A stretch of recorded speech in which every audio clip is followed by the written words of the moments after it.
Welcome. Hello, MACC members. I'm Laurel Hansen, MACC's Program and Member Engagement Manager, and welcome to Ask MACC Workforce Edition, brought to you by the Metropolitan Alliance of Connected Communities and our Human Resources team.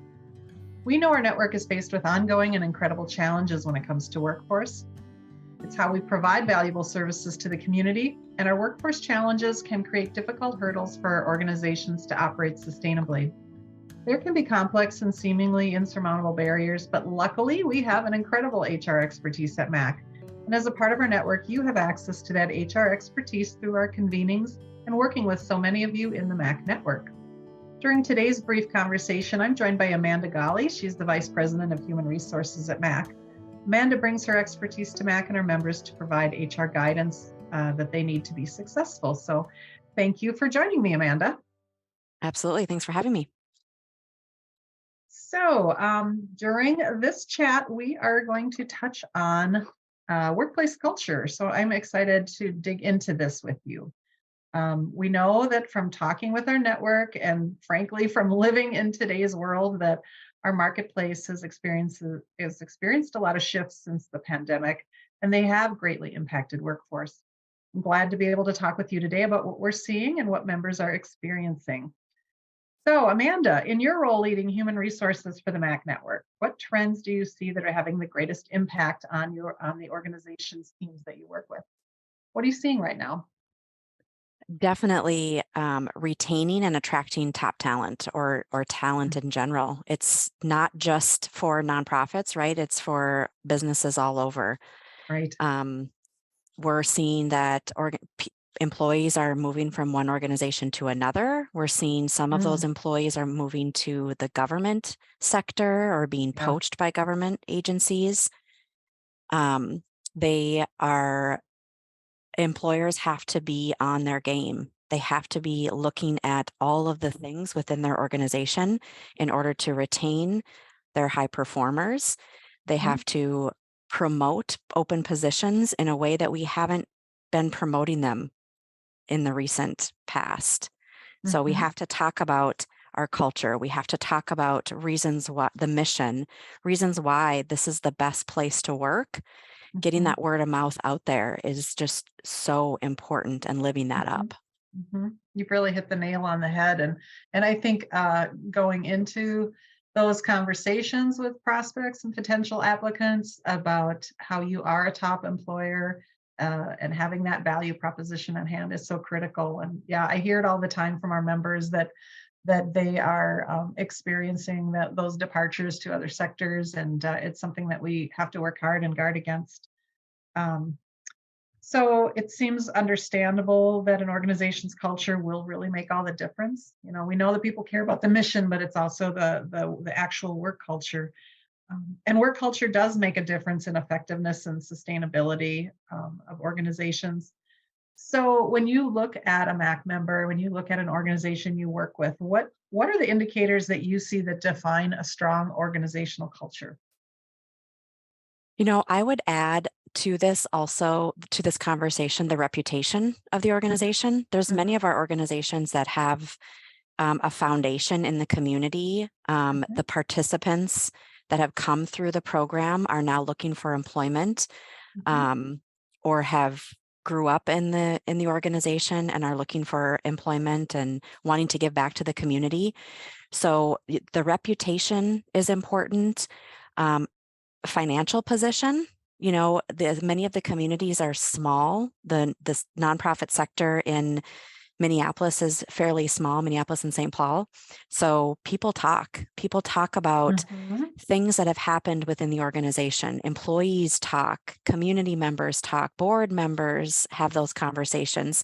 So it's really important to, going back to that previous conversation, talking about your culture and your mission, and also promoting the reasons why it's a good place to work there.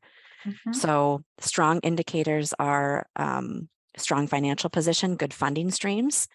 We know that has changed over the last couple of years, but I also anticipate it's going to change in the next couple of years. So being prepared for that and having those conversations and maintaining those funding streams so that we can continue to serve the community is really just so important. Yeah, Very good points. I agree what you said too about how people talk, because that's good, right? That's good that people talk. And if we can harness that with a really strong word of mouth, and a strong organizational culture develops that strong word of mouth and strong recommender position in any community. So yeah, those are good points.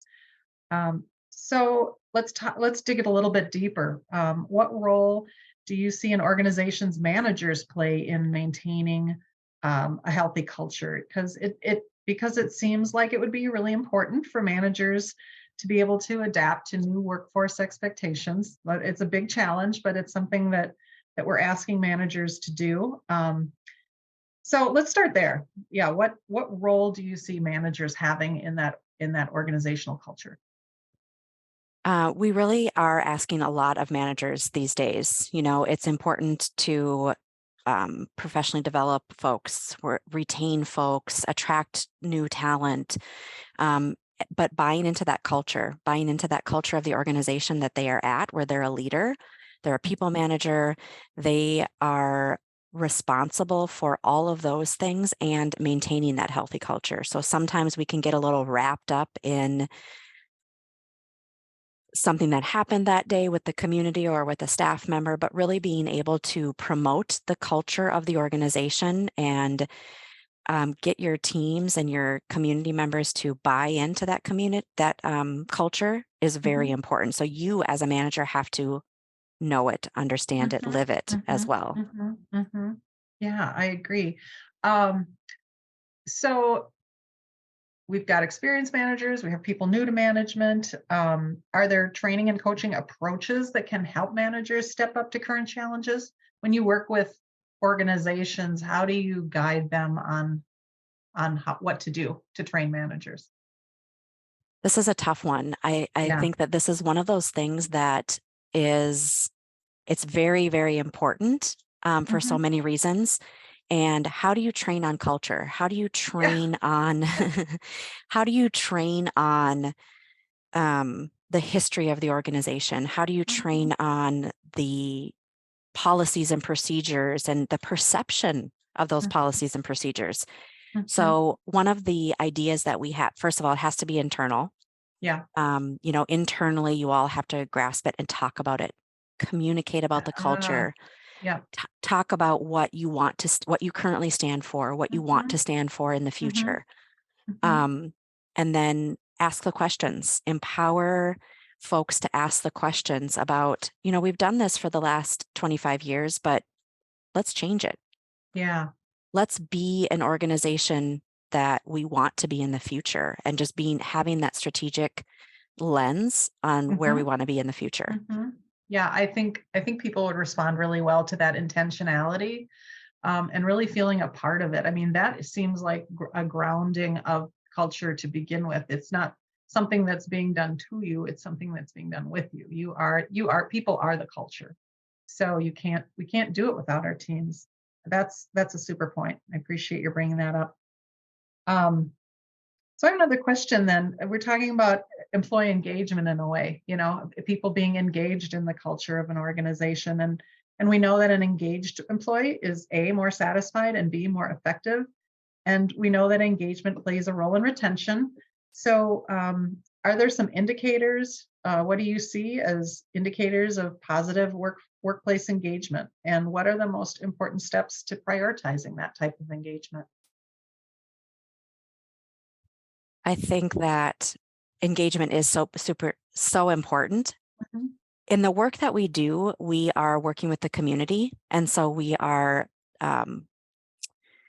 sometimes we tend to focus on the community and the participants that we serve and the communities that we serve versus Mhm. the internal culture Oh, and the amen. internal. Amen to the nonprofit sector, right? Right. Yes. I see it every single day. Mhm. So, really, leadership being able to reflect internally about their engagement as a leader, their staff's engagement, and really setting aside the time to focus on regrouping, focus on the mental health of your employees. Oftentimes, employees at nonprofits are going through their own things or Absolutely. have gone through their own Mhm. things. Mhm. So being able to just step back and recognize that and um, I've seen staff retreats, I've seen staff picnics, I've seen, again, going back to the last question, asking the question, what do you want? What would, should we have fully paid parental leave? Should we have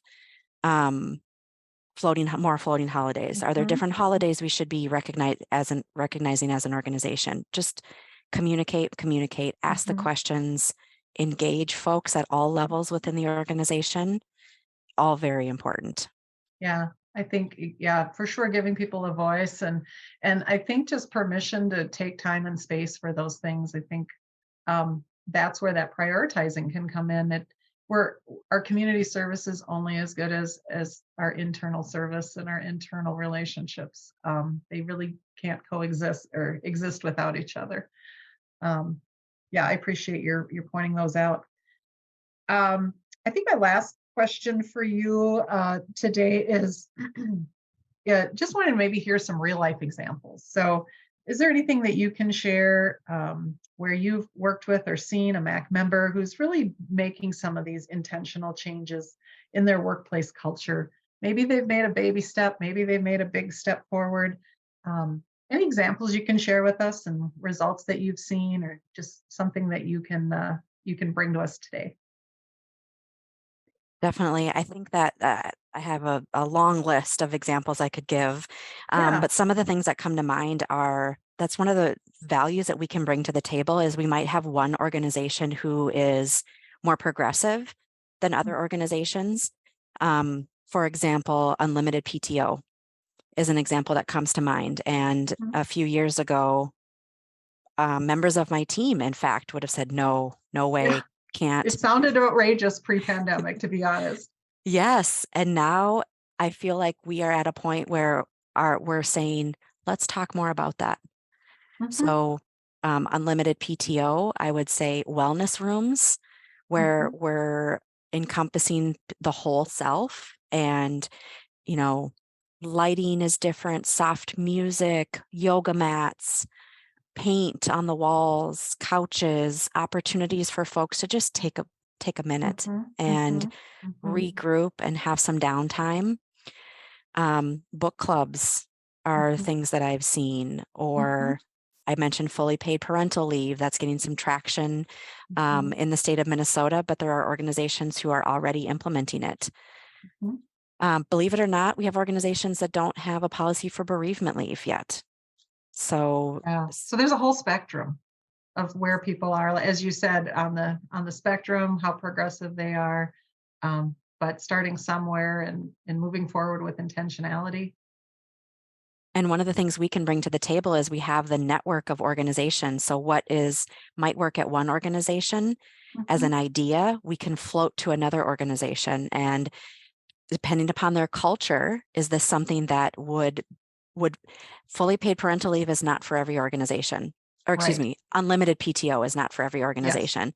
It has to do with the culture. It has to do with allowing people to take time off. And so we can have those conversations and discuss pros and cons about another organization that's already implemented it. Yeah, that's what I love about the MACC network. It's like a beehive. It cross pollinates, and we have the ability to connect and share ideas. And I know our HR team is definitely a great conduit to making that happen. Yeah, I bet you could share a lot of examples. Any more you have today? Juneteenth is another one. Before it became a holiday at the legislative level, it was within our organizations, Indigenous Peoples Day. There's so many examples that are just being implemented because people are talking about it, because people are asking.